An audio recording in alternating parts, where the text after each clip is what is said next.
Today, we're talking about UV damage and dimers. Did you know that the very thing that gives us life, the sun, can also damage our DNA? Ultraviolet, more commonly known as UV radiation, is also a carcinogen. When it hits our skin, it can mutate our DNA and form lesions called pyrimidine dimers.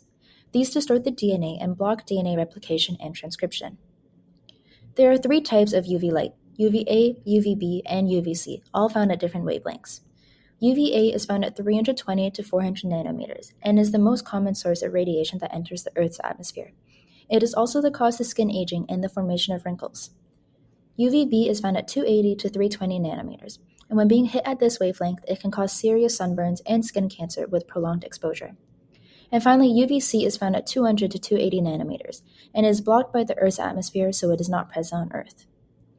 When UV travels to the DNA, it fuses neighboring pyrimidine bases together through the creation of new bonds. About 80% of the time, it creates cyclobutane pyrimidine dimers, and 20% are formed into 6 to 4 photoproducts, with both formations being harmful to DNA reproduction. Luckily, our cells are able to repair the lesions with nucleotide excision repair, also known as NER. It works in two subpathways. The first being transcription-coupled repair, where it fixes damages once RNA polymerase II stalls. Helper proteins bind, such as Cockayne syndrome A and B.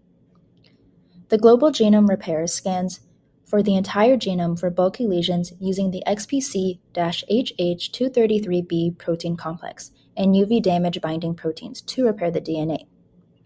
Once the DNA damage is recognized, proteins like transcription factor 2H and enzymes cut 24 to 32 nucleotides around the lesion. DNA polymerase can then fill the gap, and DNA ligase will seal the backbone. But what happens if the system fails? Xeroderma pigmentosum, also known as XP, comes in. It is a rare genetic disorder where mutations to proteins or other factors involved in the NER pathway are affected. This disables the NER pathway. People with XP are up to 2,000 times more likely to develop skin cancer and some kind of neurodegenerative symptoms. Sadly, life expectancy is shortened, around to 30 years old. While the sun is center of life, it tests the stability of our genome. The NER pathway is essential to repair the common lesions, letting us survive under the sun's rays. Created using Powtoon.